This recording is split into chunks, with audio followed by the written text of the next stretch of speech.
Hello बच्चों, let us see the question. The question says which of the following statement is correct. हमको यहाँ पे 4 statements दिए गए हैं, हमको आइडेंटिफाई करना है इसमें से कौन कौन से स्टेटमेंट्स करेक्ट है। तो एक एक करके सभी स्टेटमेंट्स को हम रीड करेंगे। सबसे पहला स्टेटमेंट है बच्चों, helium 5 and helium 6 are radioactive nuclides with short half lifes. तो इसके बारे में अगर हम बात करें तो हमको क्या पता है कि हीलियम के हमारे पास कितने आइसोटोप्स होते हैं। हीलियम जैसे जो हमारे पास होता है वो एक होता है हीलियम 4, देन हमारे पास क्या होता है हीलियम 5 एंड देन हमारे पास होता है हीलियम 6। जिसमें जो हीलियम 4 होता है ये स्टेबल आइसोटोप होता है जो मोस्ट अबंडेंट होता है नेचर में, ठीक है, इनके बाकी कंपैरिजन में।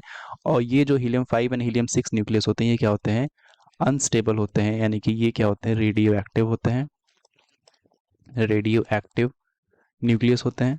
साथ में क्या होते हैं इनकी, रेडियो एक्टिव होंगे तो ऑब्वियसली बात है क्या होंगे, शॉर्ट लिव्ड होंगे। इनकी जो हाफ लाइफ्स होती हैं वो काफ़ी ज़्यादा जो है कम होती है, ठीक है ना। तो हम बोलेंगे क्या कि helium 5 and helium 6 are radioactive nuclide with short half lifes. तो बिल्कुल ये स्टेटमेंट क्या है, ट्रू हो जाता है। तो ऑप्शन ए तो हमारा क्या है, करेक्ट है। देन बात करते हैं सेकंड स्टेटमेंट की। सेकंड स्टेटमेंट में क्या कहा गया बच्चों, 2He4 यानी कि हीलियम 4 जो न्यूक्लियस है is obtain from the decay of 3H1 यानी कि ट्राइटियम की बात की जा रही है।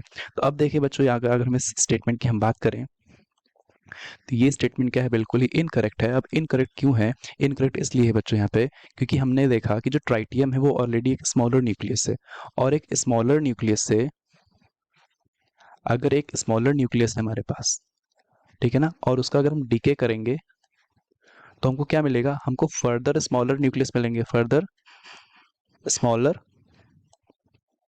न्यूक्लियस मिलेंगे, ठीक है। और बट यहाँ पे हीलियम क्या है, बड़ा न्यूक्लियस है, तो ये पॉसिबल ही नहीं है। इस वजह से क्या हो जाएगा, बी तो इनकरेक्ट हो।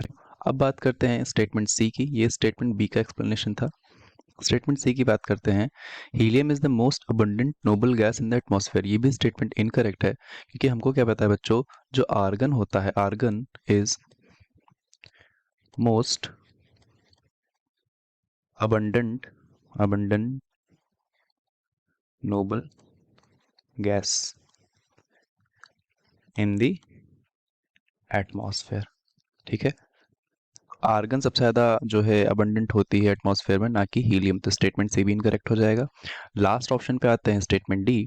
स्टेटमेंट डी में क्या कहेगा बच्चों, helium 4 has a low molecular viscosity and large mean free path. तो ये स्टेटमेंट भी बिल्कुल ही इनकरेक्ट है।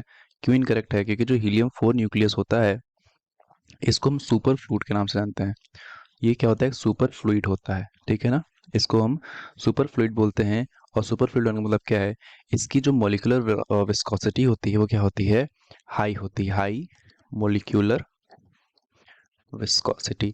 बट यहाँ पे हम देखें तो क्या लिखा है, यहाँ पर लिखा हुआ है कि लो मोलिकुलर विस्कोसिटी है, तो इसलिए स्टेटमेंट डी भी क्या हो जाएगा, इनकरेक्ट हो जाएगा। हमसे पूछा गया था क्या कि करेक्ट स्टेटमेंट कौन सा है, तो बच्चों हमारा क्या हो जाएगा, स्टेटमेंट ए सिर्फ करेक्ट है, तो आंसर क्या हो जाएगा हमारा, ऑप्शन ए हो जाएगा। I hope you understood. Best of luck.